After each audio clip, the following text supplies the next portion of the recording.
Hey everybody, welcome to Skybomb. I'm your host, Jay Lugo. Today I thought we'd do something a little bit different. I'm going to take you with me on a bit of an adventure. I'm going to go to one of these FAA safety seminars, and I'm just going to take a couple of shots there and just basically kind of show you what these seminars are kind of all about. So stick with me and come see this adventure.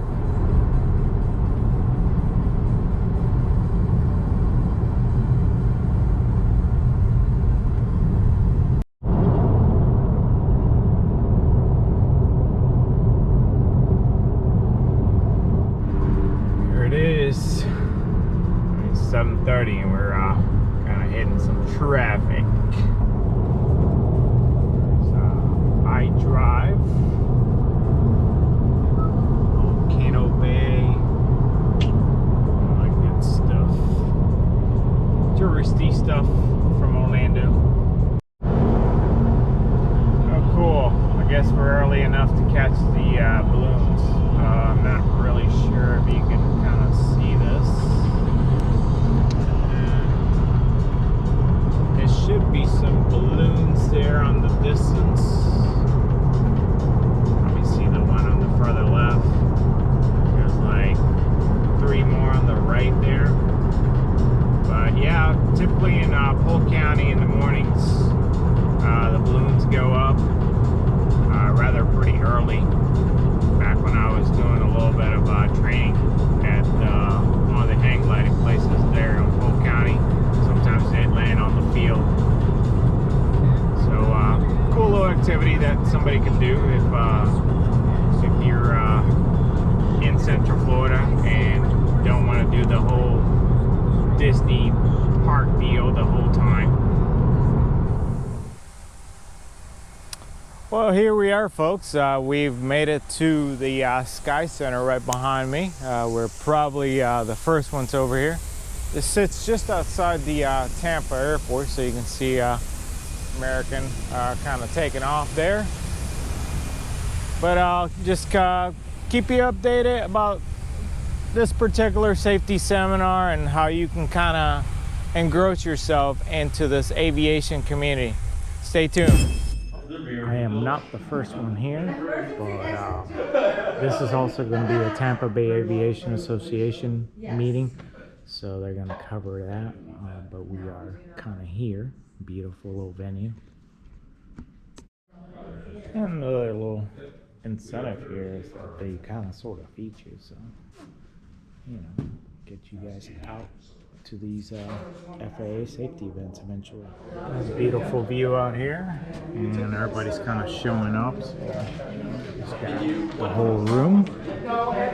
And we should have a good little meeting today. If you're coming from the south, say. According to FAA, this is the tertiary, this is the alternate Tampa bird. You mean flying over the airport? Yeah, cross over and then into a left down one. Yeah. Hi, I'm Jim McCoy, Tampa Tracon. This is Matt Chapman. We've been working there for years. We've done a lot of these things, lots of familiar faces, and a few I haven't seen before. We generally just do Q&A. We know you have a lot of questions, but I always bring a few notes back from the controllers at the Tracon, and I'm going to go through them really fast, and then we'll do the Q&A, just things that we want to touch on. I can skip the first one if there's no surveyors. Do we have any surveyors or picture takers in the group?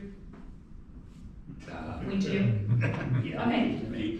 You do. Okay, so for the surveyors and picture takers, quickly, you're probably not going to get into the Bravo in this busy season unless you're at VFR altitudes. Do what? We're over it. Okay, that's fine. If you want in the Bravo, you need to be at a VFR altitude. We're kind of locking that down because our airspace has gone way too busy. So we're just putting, that's for you guys, to keep you guys safe. But since you're the only one, yeah, we don't have to worry about that. You spoke about when you're at the non-towered airports, calling it the right name when you check on. One of the issues we have in this airspace is St. Pete is PIE, Clearwater is CLW, and Albert Whitted is SPG. Be careful. Refer to those airports either with the, don't say KPI, please, unless you want us to all laugh at you all day long. But call those those airports those names, or there are three-letter identifiers, because we have people landing on the wrong surfaces, especially at Whitted and St. Pete, and it's a common thing. And especially if you come in from like maybe Jacksonville Approach or somewhere else, it just gets confusing. So make sure everybody knows that you're going to SPG if you're going to SPG. Don't call Albert Whitted St. Pete, vice versa, and all that, even though Albert Whitted is in St. Pete. Does that make sense? Just be careful about that, because we've had some pretty bad, like, ugly situations because of that. We'll talk a little bit about, I'm sure y'all are gonna have questions about this one, but we are coming into our busy season, so there's things that you need to know. When you file your flight plans to do practice approaches at different airports, we prefer individual flight plans, especially if you're leaving our airspace. Remember, Tampa, we go out to Bartow and Winter Haven. Anything further east than that's going to be Orlando approach. We go up to Brooksville. Anything north than that is either Jacksonville Center or Jacksonville approach. We go down to Venice. South of that's going to be Fort Myers. So that's super important, because our computers don't talk to each other very well. And if you file like Tampa, Orlando, or like, I don't know, Lakeland, Orlando, Lakeland, to go over to Orlando executive and do approaches, it's hard for us to process that back. It takes time, and you don't want your controllers doing that kind of stuff. You want us watching you guys. So individual flight plans is better for us than that. Another problem is we're about to be so busy that if you do file like through plans even within the airspace, you may have controllers that say, that's not where you're landing, you're not doing an approach there. So, you know, we're nice, but we do get busy. So try to do that, it's helpful for us. Sun and Fun, does anybody fly into Sun and Fun? Okay, this is very, very super duper duper important. Brand new procedures this year. They're gonna be totally different, kind of totally different. For you, totally different. And it's gonna be really important that everybody reads that thoroughly. I know it's been the same thing for years and years and years, but we're changing it. Okay, then the last few things for busy season, practice approaches at Sarasota. I think everybody in here knows these are almost off the table after October. If you want to do it, you need to come in before 8 a.m. or possibly, you know, later at night, but it's just out of control busy. Another thing for Sarasota, we have a lot of input from you guys for the last few years. It's been really hard to get in VFR. It is hard to get in. You can plan on 40-minute delays. It sounds crazy. I didn't believe it either, but I mean, it's been reported to us so many times that it's 40-minute delays at times. So just use caution, be careful, make sure you have enough gas or whatever you need for that. I'm about to run out of battery, so I can have to do this real fast. Lakeland, we'll talk about Lakeland here in a minute. Your busy frequencies are 119.9er, 119.65. Please, when you check on, please listen. Don't just check on. Make sure we're not talking to somebody else. We get blocked readbacks constantly because people just check on, and it's just craziness. There are tons and tons of airplanes on those two frequencies. 99 is a terrible frequency.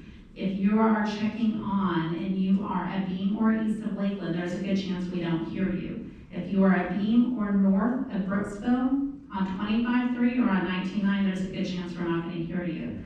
So just use caution. I'm sorry, we're working on it. I say that every year, we're still working on it. Well, 25.3, that never works.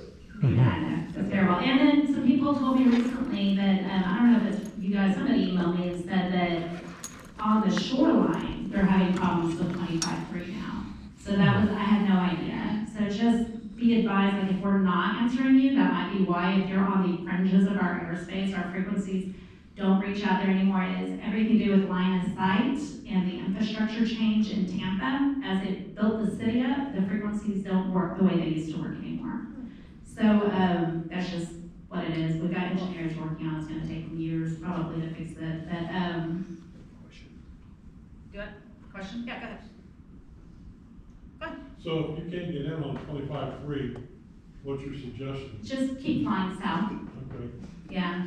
I mean, that's a dumb suggestion, but I have no better suggestion for you. You can monitor 18.8. You know, those are combined a lot. 18.8 is our high frequency, and 25.3 is our low frequency, 4,000 and below. But even 18.8 up there, we have issues if it's Brooksville or north. You know, if you're VFR, obviously you can't come into the Bravo without your clearance. Just stay on the shoreline or whatever you're doing, and just wait until you get further south, and we'll be able to hear you.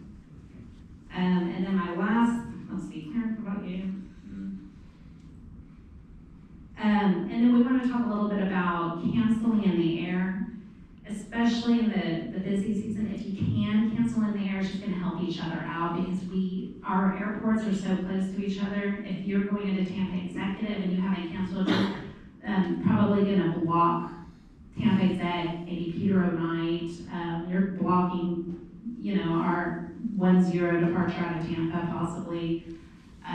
So if you can cancel in the air, that's great. It's super helpful for us and for all of you too. Yes, sir. So, for picking up an IFR, if possible, would you prefer us pick it up in the air or call you on the ground while we're on the ground? Matt and I were just talking about that. I'm gonna give my take and then he'll give his take. But I always want you to call me in the air when you can. The way our Tracon is set up is a lot of times the controllers themselves, rather than a clearance delivery person, is actually reading that clearance. And that's something that it's better if we're talking to airplanes that are in the air, calling traffic alerts and whatnot and not reading clearances. You block granted, we're gonna have to give it to you in the air anyway, but it's a much shorter clearance when we do it in the air, right? Then you block the airspace too. When you get it on the ground, you have to wait, it's all protected for you until you depart. The only caveat to that, the only difference is if you're departing with, I know it's a towered airport, but a lot of times y'all will depart because you can't get a release, and we'll talk about that some too. If you're going south and you're going to 1965, one, use caution and don't violate the Bravo. Just because you have an IFR on file does not mean, I know y'all know this, but people do it constantly. They want to pick up their IFR, they depart VFR, they forget their VFR, I guess, and they bust the Bravo. So that's bad, no, bad. But if you're going south in 1965, there is a chance that controller may not be able to give that clearance right away because that's our busiest sector. So use caution with that. And then the other caution is if it's marginal VFR, I would be very careful about that. We can't always give that clearance right where you are, and then you might get stuck. So just make sure you know the weather and that you have a little room to get up higher or get further away, and then you'll have a really good chance of getting your IFR. I agree with everything Smart man. Put it in the calendar. Yeah. Okay, yes, sir. So if we're on the ground on an IFR day and we're trying to pick up a clearance, say at Peter O'Knight, I've gotten different answers depending on who I'm talking to on the frequency. Would you prefer us to call on 19.8, which is our clearance delivery, or call on the telephone? And I've been told both of those things are the best way to do it, and I don't know what I should be thinking. The phone number probably works a little bit better for the actual clearance, because then the controller doesn't actually have to talk to you. When you're calling on 19.8, you're talking to the actual controller, and now they're working both frequencies. One of the issues that happen with that is we're issuing you a clearance on 19.8, you're reading it back on 19.8, everyone on 19.9 doesn't hear you, and then they start calling up, asking us for stuff, so we miss your read back. That's what I thought, but when I've done that, the guy that answers the phone is like, just call on 19.8. Probably the supervisor, it's probably with her. Anytime you can not tie up a frequency is preferred, but listen to the frequency first. If it doesn't sound, and listen to the frequency they're talking on, like 19.9. If it doesn't sound busy and you think you can call 19.8, go ahead and try it, but you'll never go wrong calling on the recorded phone line, because one, it's recorded. Two, the person's gonna grab that flight plan, know who they are and who they're talking to, walk over the scope, see how busy the controller is without even bothering them, and they think it's okay to ask that controller for a clearance, then they'll go ahead and do the coordination. So it might take a little longer on the phone, but it's ultimately probably safer because you're not tying up the frequency congestion, which is our biggest concern in Tracon. Right, and for the students and listeners. If we do give you that, just call. That guy over there is gonna answer, he's super nice, you're probably not gonna be in any kind of trouble. But Matt and I, when we're working the airplanes, we're not the people that care if you get in trouble or not, we don't care about that. But we're required to give you that. If we do think there's a pilot deviation, if it's observed, that is my job, I have to do it. So just two things, don't be scared, he's gonna be very helpful to you. And he may disagree, but we're not gonna talk about that today. But it is my requirement, and I have no authority in anything that happens after that. I also don't care, it's not my job, right? So I can't do anything for you, just give you the number and then call in and let him take care of you. He will take good care of you. We're not out to hurt people here at all. But it is different now than it was a few years ago. The FAA has decided to, I guess, hire like 20,000 quality assurance people, and they observe everything we do. And if we don't give those pressure warnings, then we get in trouble. So you're gonna hear them probably more than you have in the past. It doesn't mean you did anything wrong, and it certainly doesn't mean you're gonna get in trouble. Just don't talk about it with us. Like, I'm not gonna have a discussion with you about it. I don't have time to generally do that, nor is it. It's just outside of my job. So just call the desk and they'll help you out with that. But don't be scared of it. We're here to help. That's why we say possible pilot deviation, and my job as one of the supervisors at the Tracon is just to collect the facts, and then we give that to the local FSDO office. But we do have some discretion, you know, on the circumstances of it to determine if there's an innocent mistake or just confusion or part like that. Most of the ones that I do end up reporting are just gross negligence on the part of the pilot. An example I'll give is there was a student pilot who was flying in a Peter O'Night with his Icon, and he wasn't familiar with the airspace, said he got a instructor endorsement for the Class B airspace here at Tampa, that it was for Charlotte. He disclosed that to me on the phone, and then he ended up flying into McDill's Class Delta airspace without a clearance because he thought he was lining up for Peter O'Night, when in fact he realized when he got O numbers for only 5 on McDill, you know, it says McDill Air Force Base right on it. So we saw him on radar go up, you know, back up to like 800 feet, then go land at Peter O'Night. But I had a long conversation with that guy on the phone, like, what were you doing? Like, you didn't have approval from your instructor to be in this Tampa Class Bravo airspace. You know, it's Class Bravo specific on where you get that instructor endorsement from. And, you know, he admitted he was wrong and didn't, you know, was way out of his league, wasn't familiar with the local airports here. But those are the type of things we end up reporting where it's just gross negligence, not innocent mistakes or confusion between the pilot and controller. But best thing you can do if you're not sure of what a controller's telling you to do, you know, instead of just, you know, complying with something when you thought they told you to do, just ask. Yeah, it eats up a little bit more time, but it's better for you to make sure you're doing what, you know, they wanted you to do instead of just guessing. On the pressure warning, what's the deviation that would trigger that, or if there's not a number, what is the smallest deviation that you have issued one for? Most of the pilots for airspace violations. Most of our rushing is for Bravo violators, because we have a ton of them in Tampa. I don't know what the deal is, but good Lord, stay out of the Bravo, please. But like, we have a lot of flight instruction, obviously, here. We have a lot of, just a lot of missed things, that people will turn left instead of right.